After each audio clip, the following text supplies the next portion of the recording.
Welcome to Idaho Fish and Game's Hook and Bulletin podcast, your weekly news roundup of hunting, fishing, trapping, and conservation stories from around the Gem State. Hosted by Fish and Game's Public Information Specialist, Connor J. Lease. And welcome back, everyone, to Idaho Fish and Game's Hook and Bulletin podcast. It's been a pretty steady week for hunting, fishing, trapping, and conservation stories here in Idaho. This week on the Hook and Bulletin, we'll be talking about youth pheasant hunting season, wildlife crime up near Emmett, and yet another toilet paper fire in the Boise foothills. But first, here's some very important and timely CWD news following the late August surveillance hunt in Unit 1. The CWD report. Recall back in July, an adult white-tailed doe was found dead that tested positive for CWD about 3 miles north of Bonners Ferry. This was the first CWD positive animal detected in North Idaho. Fish and Game then held a CWD surveillance hunt in the area in late August and sampled 172 deer, of which 2 more tested positive. After 3 white-tailed deer tested positive for chronic wasting disease near Bonners Ferry, the portion of Unit 1 within Boundary County and east of the Selkirk Mountains crest in the Panhandle region has been designated as a new CWD Management Zone. As of October 1st, hunters within the new Unit 1 CWD Management Zone must abide by the following rules. 1. CWD testing is required for all hunter-harvested deer from the CWD Management Zone portion of Unit 1. And number 2, it is unlawful to transport any carcass of a deer, elk, or moose out of the defined portion of Unit 1. There are now CWD management zones in the portion of Unit 1 in Boundary County and east of the Selkirk Mountains crest, and in all of Units 14 and 18 between Riggins and Grangeville. The following apply to all of these areas. It's illegal to possess or transport a full carcass or any part of a deer, elk, or moose taken from a CWD management zone in any part of the state outside of these zones. Exceptions for meat and some other parts include the head or lymph nodes if taken to a Fish and Game office for sampling, meat that is cut and wrapped, quarters or deboned meat that does not include brain or spinal tissue, edible organs that do not include brains, hides without heads, or upper canine teeth, or the ivories. Exceptions also include finished taxidermy, dried antlers, cleaned and dried skulls or skull caps, and skull caps that do not include brain or spinal tissue. Caped animals with the skull may be taken to a taxidermist or meat processor, but may not leave the CWD management zone. The head or lymph nodes must still be presented to Fish and Game for CWD testing. In addition, heads or lymph nodes must be submitted within 10 days of harvest. If you want to see all the rules pertaining to a CWD management zone, then hit the link below for our CWD webpage or flip to page 96 in the Big Game Rulebook. In response to the new CWD management zone in a portion of Unit 1, Fish and Game staff in the Panhandle will provide additional drop-off locations for heads and lymph nodes and expand check stations to accommodate hunters during deer season. The priority here is to maintain healthy big game herds by slowing the spread of CWD. That means keeping the CWD prevalence rate low in deer herds, which is the percentage of animals infected. Biologists need to know where the disease is present and at what rate, so they can form a management strategy suited to that area. These goals are not possible without the assistance from hunters. Unit 1 is a popular hunting destination for many white-tailed deer hunters, with almost 7,100 Idaho hunters harvesting more than 2,900 white-tailed deer in Unit 1 in 2023. Fish and Game needs hunters' help to learn where CWD might be and where it's not, to help keep white-tailed deer herds healthy in North Idaho. We're also asking hunters statewide to submit the head or lymph nodes from harvested and salvaged deer to test them for CWD. The service is free, and you will be notified if your animal tests positive. Now, for more on this story, check out our website or call your local regional Fish and Game office. All right, moving on to pheasant hunting. Idaho's youth pheasant hunting season kicks off this Saturday on October 5th and runs through the 11th. Youth ages 17 years and younger with an Idaho hunting license can participate in the youth pheasant hunt so long as they're accompanied by an Idaho licensed hunter age 18 years or older. Anyone 18 years or older cannot hunt during the youth hunt. Now, a couple things to note. Youth hunters do not need an upland game bird permit to hunt where birds are stocked, but they still are required to wear at least 36 square inches of visible hunter orange above the waist during the pheasant hunting season while hunting at these locations. A hunter orange hat meets this requirement. Young hunters who have never had a hunting license and have not taken hunter education can still participate in the hunt through Idaho's hunting passport program. Speaking from experience, it's a great program, folks. And probably time I write a story dedicated to it. Whether you're a pheasant hunter or a deer hunter, the passport program allows any first-time hunter, resident or non-resident, age 8 and older to try hunting for 1 year with an adult mentor without first having to complete an Idaho hunter education course. Several years ago, when I was just getting into hunting for the first time, I took advantage of this program and went out with one of my best friends and harvested my first animal, a little forky buck. Getting into hunting from scratch can be a little intimidating, even pheasant hunting, so I highly recommend this amazing program for those of you still riding the fence. Now, for a full list of areas where pheasants will be stocked and number of birds to be stocked, go to our pheasant stocking program webpage and click on each location. There are 24 locations where pheasants are stocked, with 2 to 5 locations in each region. Most locations will be stocked for the youth hunt. Fish and Game plans to release over 28,000 pheasants for hunters in the year 2024.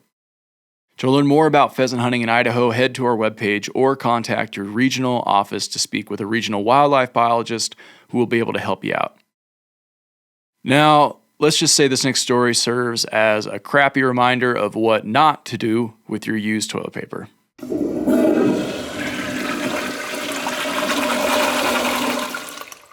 During the morning of September 22nd, yet another wildfire sprung up on Idaho's dry and fire-prone wildlands, this time burning a portion of Idaho Fish and Game's Boise River Wildlife Management Area, or WMA, and neighboring lands near Lucky Peak. The wildfire, dubbed the 3-Point Fire, was quickly contained and extinguished, but not before torching over 750 acres of important wildlife winter range. And the crappy part, it could have easily been avoided had a couple of hikers better made decisions about how to dispose of their toilet paper. Sadly, it's not the first time recreationists in the Boise foothills have caused a significant fire by burning used toilet paper.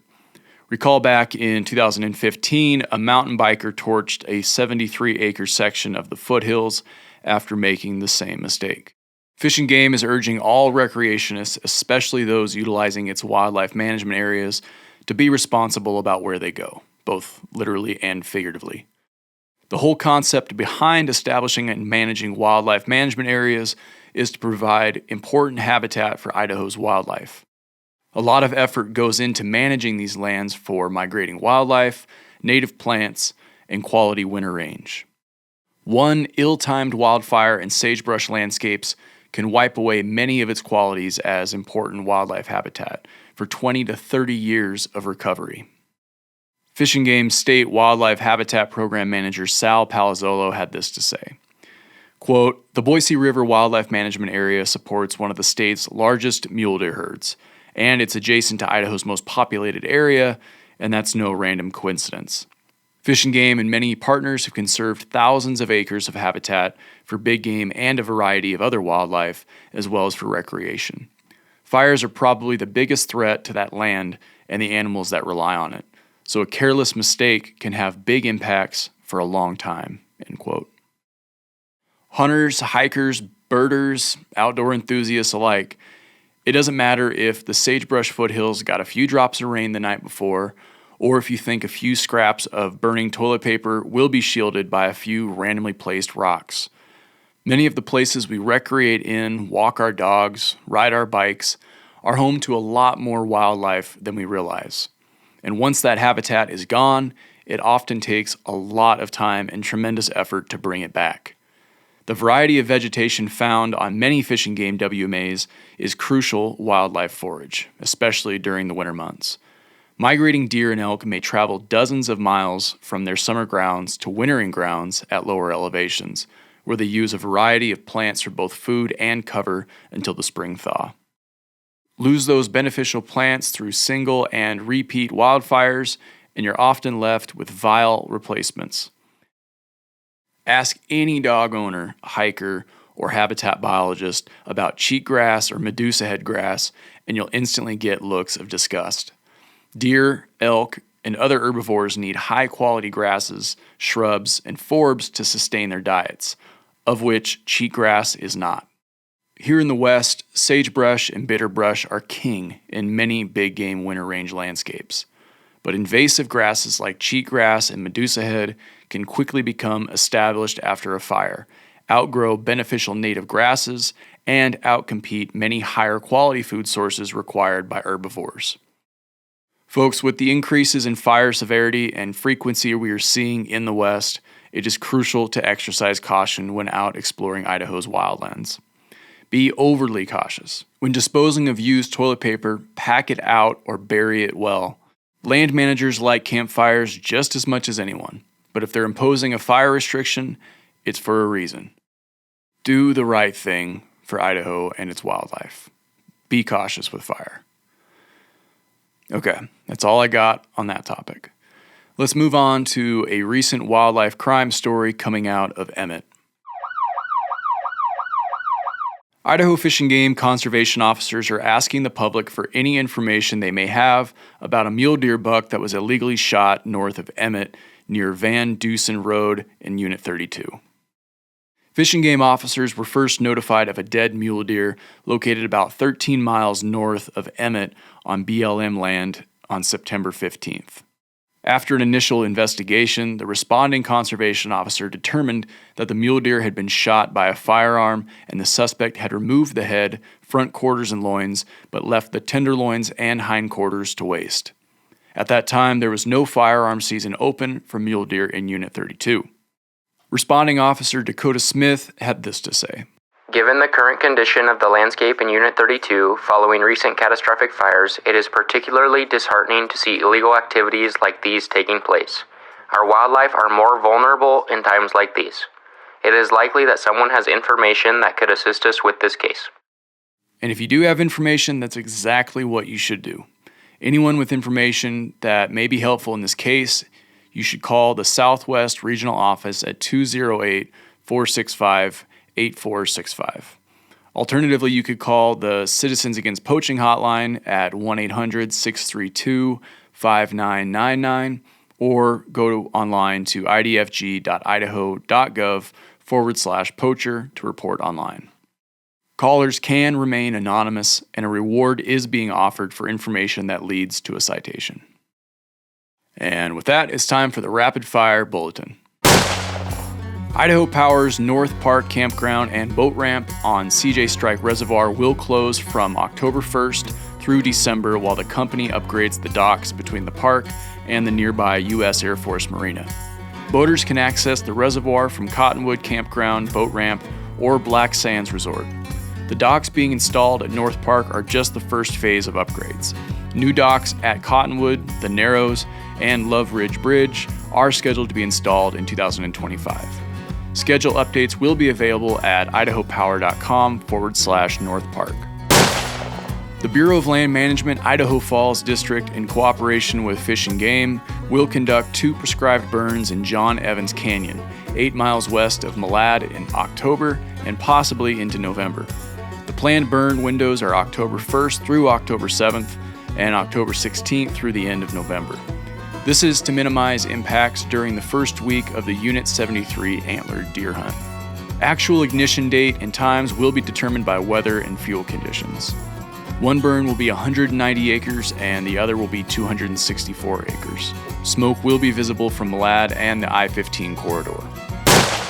To avoid conflicts with deer hunters and to reduce hunter congestion, Fish and Game will once again begin stalking pheasants at the Portneuf Wildlife Management Area, WMA, in southeast Idaho after October 24th, the final day of general deer season in the southeast region. However, pheasant stalking will take place at Sterling WMA near Aberdeen in time for the youth pheasant season, which kicks off this Saturday, October 5th. Starting November 4th, Idaho Fish and Game will draw down Moose Creek Reservoir to control pondweed. Pondweed has drastically limited fishing opportunities at the reservoir, and drawing the water level down will help suppress this nuisance vegetation. Water levels will remain 8 to 10 feet below the full pool throughout the winter until spring runoff refills the reservoir. The fishery will remain open with all fishing regulations still in effect. These efforts should provide better fishing opportunities for the next 5 to 7 years before pondweed potentially becomes an issue again.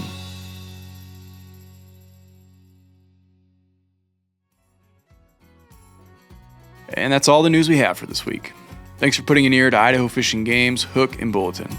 If there's something on your mind, or if you got a question related to fish and game matters, feel free to drop us a line at podcast@idfg.idaho.gov. Again, that's podcast@idfg.idaho.gov. Thanks for listening, folks. We'll catch you next week.